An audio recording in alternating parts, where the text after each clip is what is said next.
Thursday service at First Baptist Church in Beverly.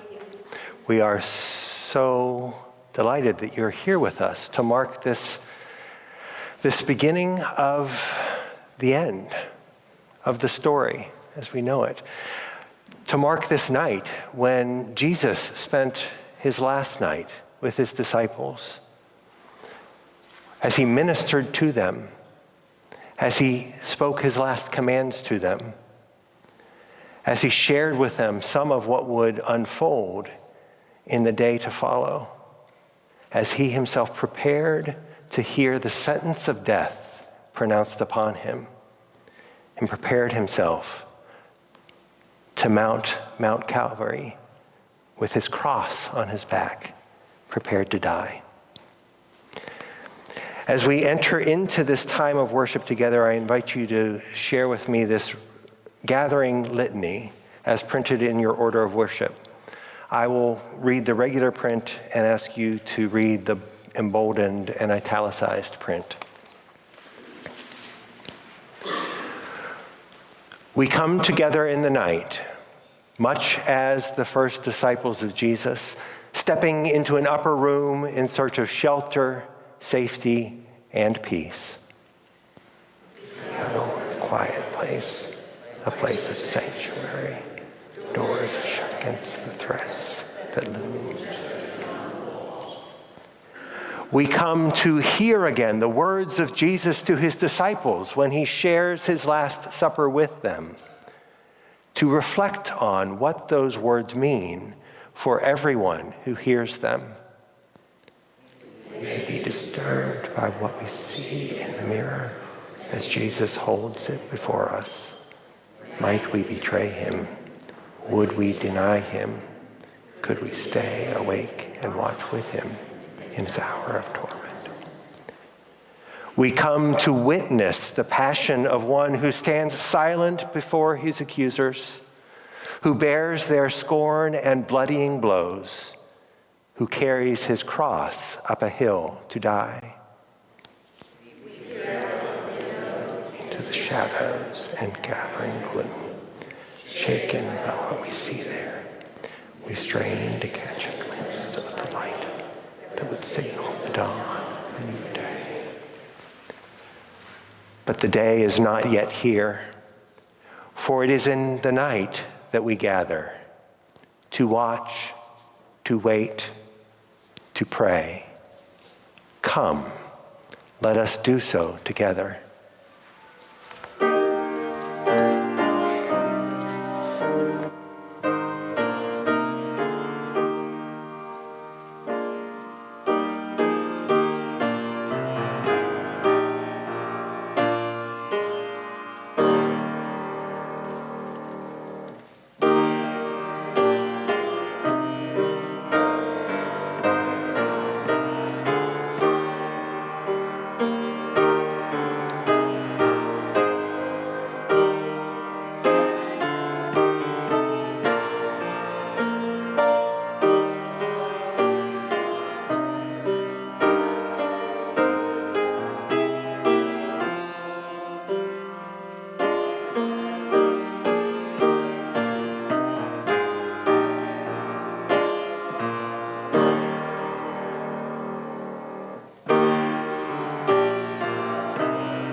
We join our hearts and minds together now in a time of prayer.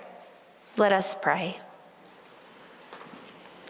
Loving God, God who has been with us each step of our Lenten journey, abide with us now in this part of the journey, this part of the journey that is perhaps the most uncertain, the most trepidatious, when we feel the most fear.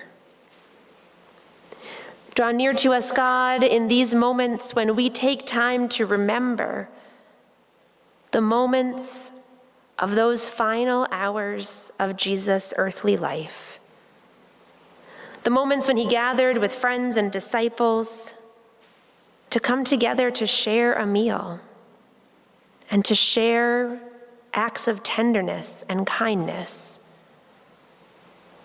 Doing that not only to instill kindness into those moments, but also to teach us, to give us an example to follow, to invite us to tell the story, to tenderly offer acts of service and care, to gather together, to uplift one another in difficult moments, to stay together in the growing darkness, to anticipate the light yet to come. And so we do all these things this night, God. And together we also follow Jesus' example as we join our voices in praying the prayer that he taught those first disciples to pray, saying, Our Father, who art in heaven, hallowed be thy name. Thy kingdom come, thy will be done, on earth as it is in heaven. Give us this day our daily bread, and forgive us our debts as we forgive our debtors. Lead us not into temptation, but deliver us from evil. For thine is the kingdom, and the power, and the glory forever. Amen.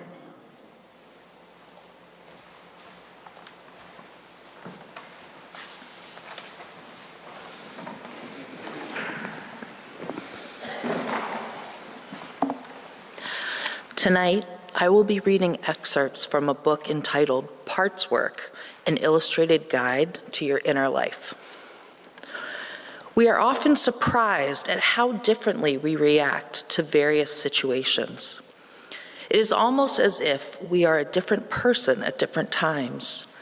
There are many common expressions that describe this experience. I was beside myself. He just pushes my buttons. I wasn't myself. Or we'll say about someone, when he gets into a classroom, he really goes into his head. Or, she's really shy, but when she gets on stage, wow. We also can react to the same situation in different ways, depending on recent events that have occurred in our mental or physical state. In the Buddhist tradition, these states are called mental formations or habit patterns. Piaget and the cognitive behaviorists refer to them as schemas. Psychosynthesis refers to them as subpersonalities. We could also call them parts. But in the center of this inner system of our being, there is something that is different in its nature from the parts. This is the place from which we can observe our parts. It is the center of ourselves. Buddhists refer to it as the witness or mindfulness. Richard Schwartz, developer of internal family systems, calls it the self. The self, as we use the term, is the core of our being, the place characterized by mindful awareness, compassionate connectedness, and calm, confident clarity.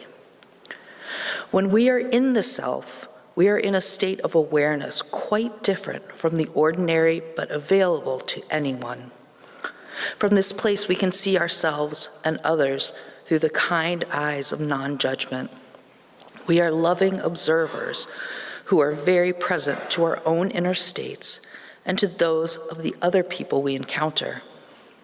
In this place, we let go of anxiety, dissatisfaction, and become aware of our wholeness. Here we can be either passive witnesses or active doers, whichever is called for. And in this state, we would seem to know clearly what it is we are to do.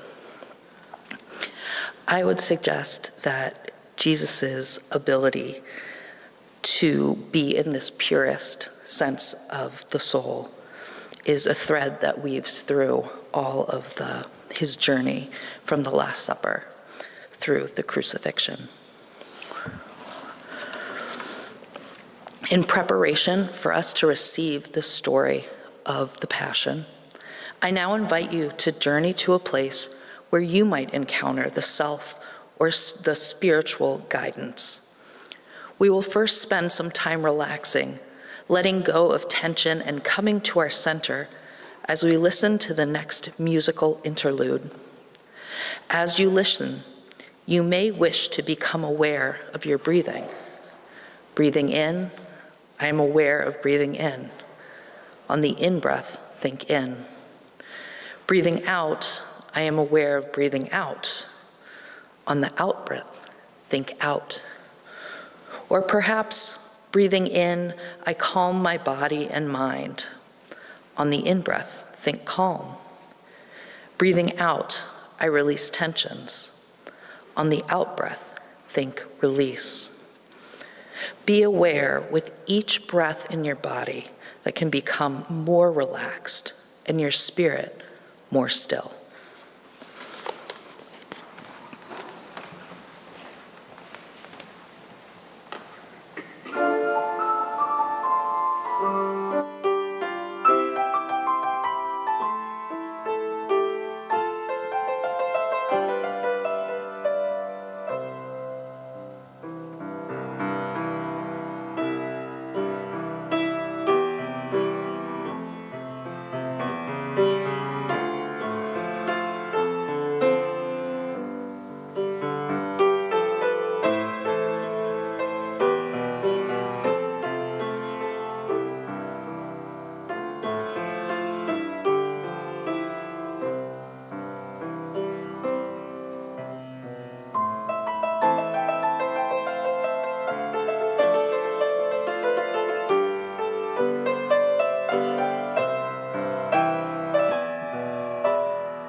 On the first day of unleavened bread, the disciples came to Jesus, saying, "Where do you want us to make the preparations for you to eat the Passover?" He said, "Go into the city to a certain man and say to him, 'The teacher says, my time is near. I will keep the Passover at your house with my disciples.'" So the disciples did as Jesus had directed them, and they prepared the Passover meal.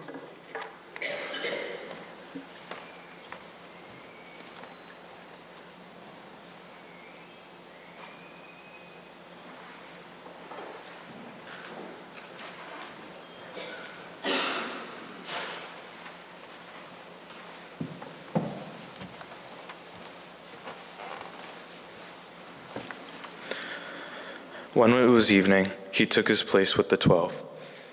And while they were eating, he said, "Truly, I tell you, one of you will betray me." And they came greatly distressed and began to say to him one after another, "Surely not I, Lord."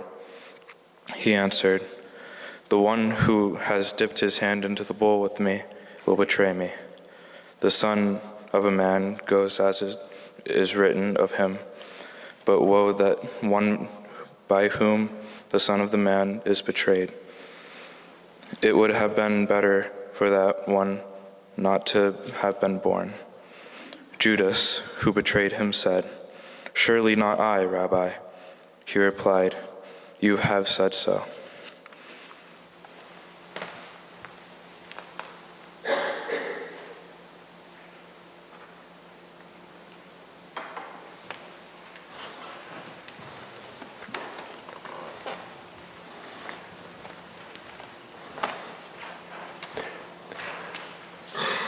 The Maundy in Maundy Thursday comes from the Latin term mandatum, from which we get our words mandate and even commandment.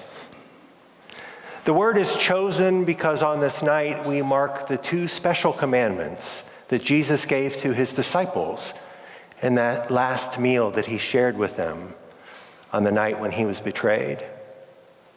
One of those commandments involved instituting what we now know as the Lord's Supper, which we will be remembering here around this table in just a moment.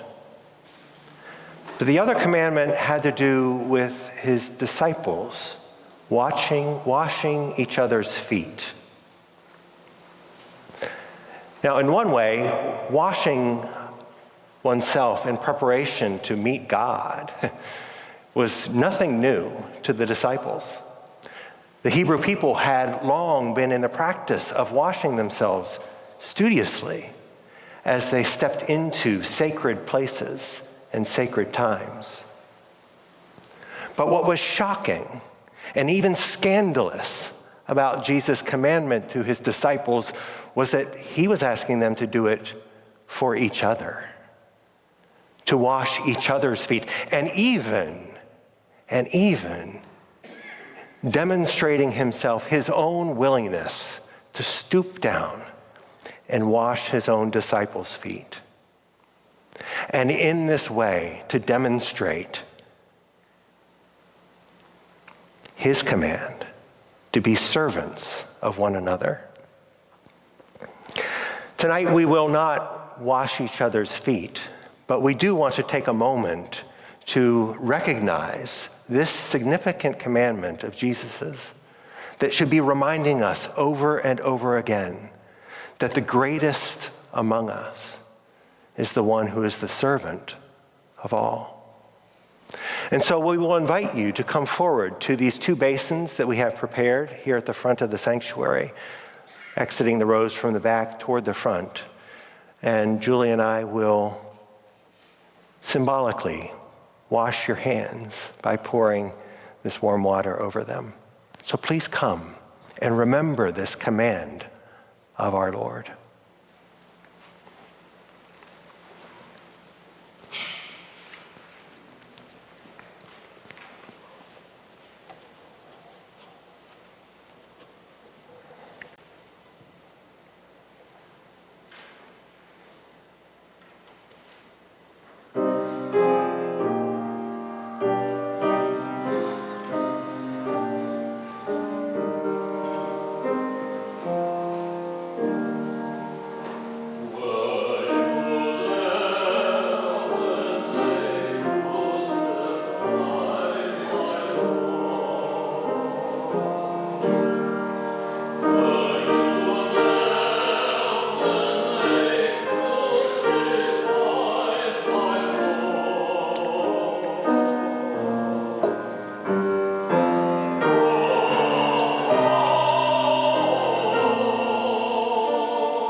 Having now had the opportunity to have our hands washed, to prepare ourselves before coming to this table, in a moment we'll hear the reading from the Passion story that is the words of institution, the words that remind us of the first time this meal was shared with such special importance, words that remind us of the importance of bread broken and of a cup shared.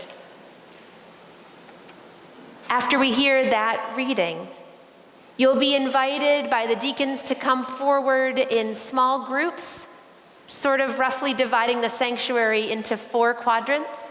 And so when a deacon invites your group to come forward, if you would like to come and take part in the communion meal, come to the table. You can stand around the table and then serve one another, first passing the bread from the smaller plate, and when everyone has a piece, eating it together as a group. And then the same with the cup from the larger plate, passing them around the table to each other, and when everyone has been served, drinking of the cup together. When you're done, you can leave your empty cups here on the table and return to your seat. And if you wish instead to remain seated and to just receive the gift of music, you may do that.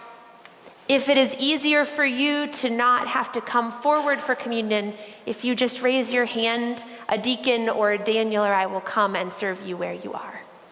So we come now hearing these words from the story as we prepare to enter into this time of sharing this meal.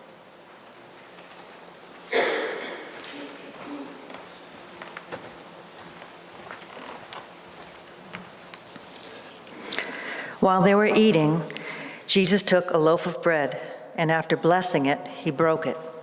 He gave it to his disciples, and he said, "Take, eat, this is my body." Then he took a cup, and after giving thanks, he had given it to them, saying, "Drink from it, all of you, for this is my blood of the covenant, which is poured out for many for the forgiveness of sins. I tell you, I will never again drink of this fruit of the vine until that day when I drink it anew with you in my Father's kingdom."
Then Jesus said to them, "You will all become deserters because of me this night, for it is written, 'I will strike the shepherd, and the sheep of the flock will be scattered.' But after I am raised up, I will go ahead of you to Galilee." Peter said to them, "Though all become deserters because of you, I will never desert you." Jesus said to him, "Truly, I tell you, this very night before the clock crows, you will deny me 3 times." Peter said to him, "Even though I must die with you, I will not deny you." And so said all the disciples.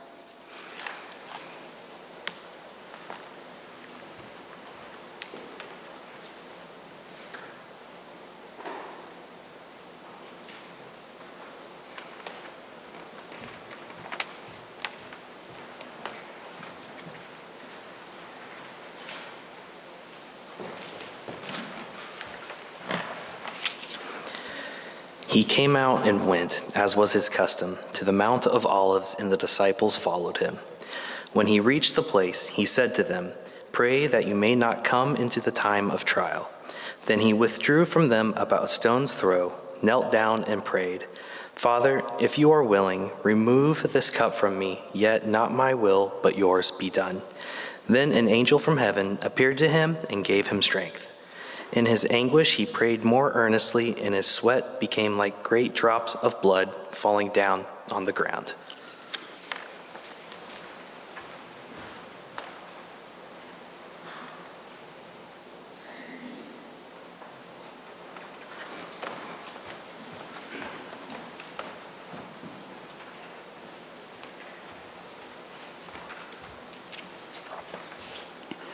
They went to a place called Gethsemane, and he said to his disciples, "Sit here while I pray." He took with him Peter and James and John and began to be distressed and agitated. And he said to them, "I am deeply grieved, even to death. Remain here and keep awake." And going a little farther, he threw himself on the ground and prayed that, if it were possible, the hour might pass from him. He said, "Abba, Father, for you all things are possible. Remove this cup from me, yet not what I want, but what you want." He came and found them sleeping, and he said to Peter, "Simon, are you asleep? Could you not keep awake 1 hour? Keep awake and pray that you may not come into the time of trial. The spirit indeed is willing, but the flesh is weak." And again he went away and prayed, saying the same words. And once more he came and found them sleeping, for their eyes were very heavy, and they did not know what to say to him. He came a 3rd time and said to them, "Are you still sleeping and taking your rest? Enough! The hour has come. The Son of Man is betrayed into the hands of sinners. Get up, let us be going. See, my betrayer is at hand." Immediately, while he was still speaking, Judas, one of the 12, arrived, and with him there was a crowd with swords and clubs from the chief priests, the scribes, and the elders.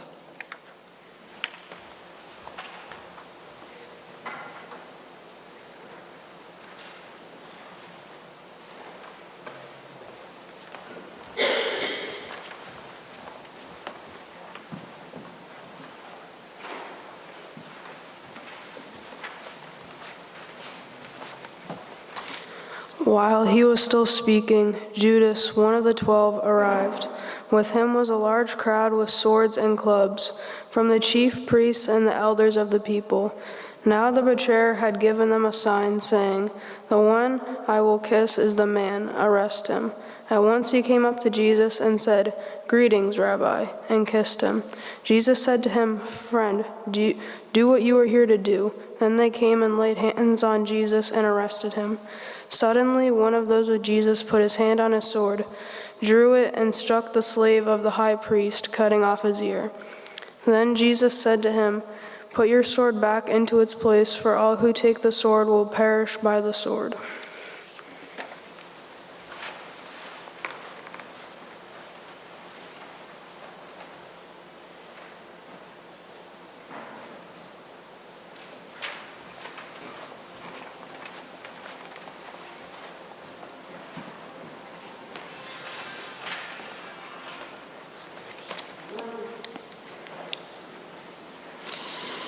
Then they seized him and led him away, bringing him into the high priest's house.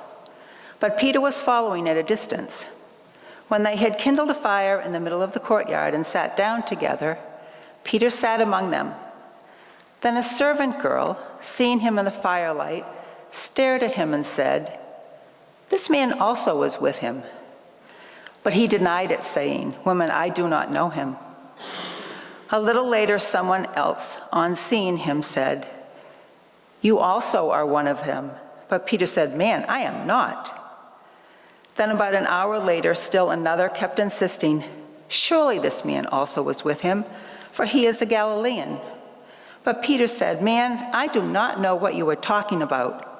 At that moment, while he was still speaking, the cock crowed.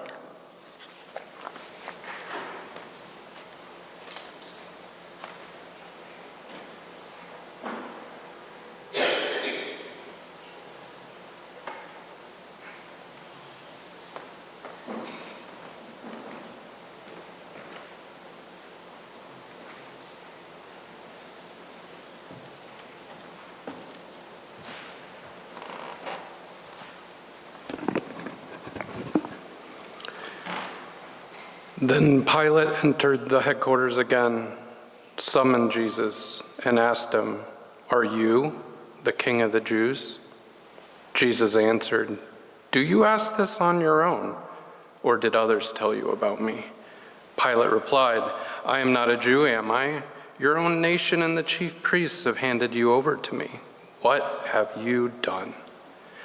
Jesus answered, "My kingdom is not from this world. If my kingdom were from this world, my followers would be fighting to keep me from being handed over to the Jews. But as it is, my kingdom is not from here." Pilate asked him, "So you are a king?" Jesus answered, "You say that I am a king. For this I was born, and for this I came into the world, to testify to the truth. Everyone who belongs to the truth listens to my voice." Pilate asked him, "What is truth?"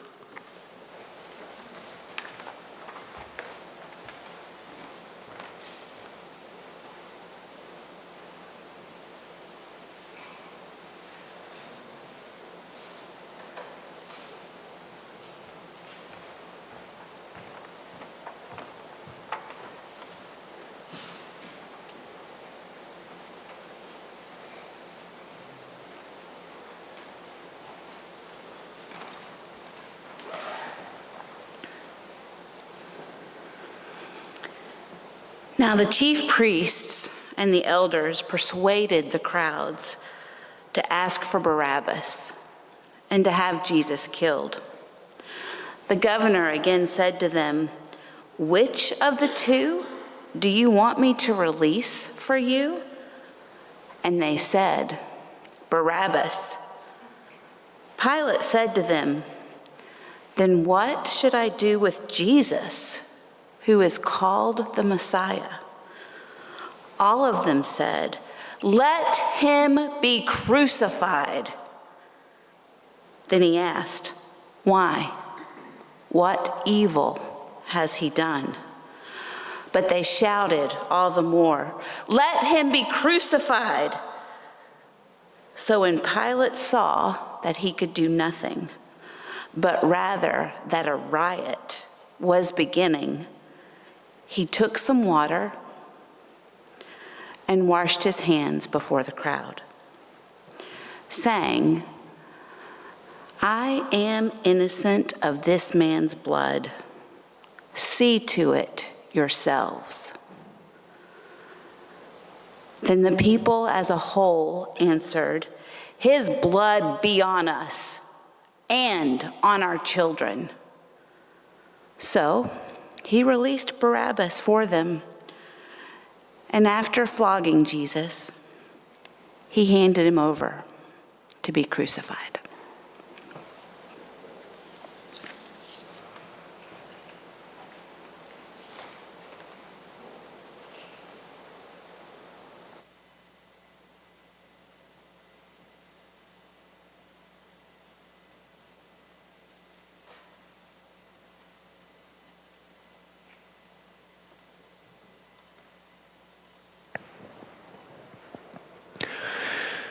Then the soldiers led him into the courtyard of the palace, that is, the governor's headquarters, and they called together the whole cohort, and they clothed him in a purple cloak, and after twisting some thorns into a crown, they put it on him, and they began saluting him.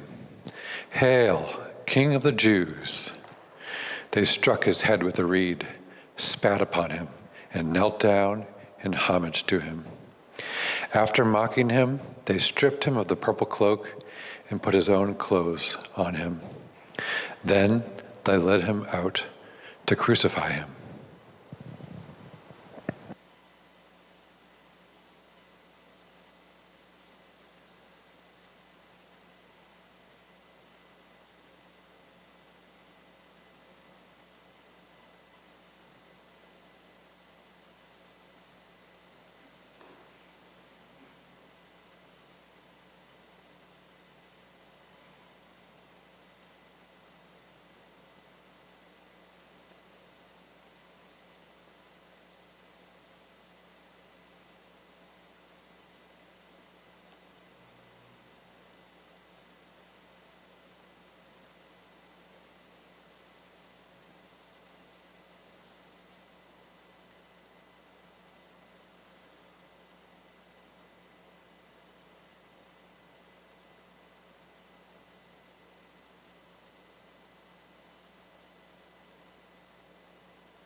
As we prepare now to go from this place and to leave in silence as we go, may you hear and receive these words of blessing. In so many ways, Maundy Thursday is a waiting space. We leave this time of worship feeling in between. We are in the space between the betrayal and arrest in the garden and the wonder of an open tomb. We are in the not yet. On Good Friday and Holy Saturday will find us too in the in-between and the not yet. They will find us by turns in shadows, in sorrow, and in hopeful expectation. So as you go from this place, take these words of blessing and care to carry with you on the journey toward Easter morning. May you rejoice in hope. May you honor the pain of suffering. May you persevere in prayer. Share with God's people who are in need. Practice hospitality. Rejoice with those who rejoice. Weep with those who weep. Live in harmony with one another. If it is possible, so far as it depends on you, live peaceably with all. And trust that the light will return. May we go in peace now silently from this place until we meet again. Amen.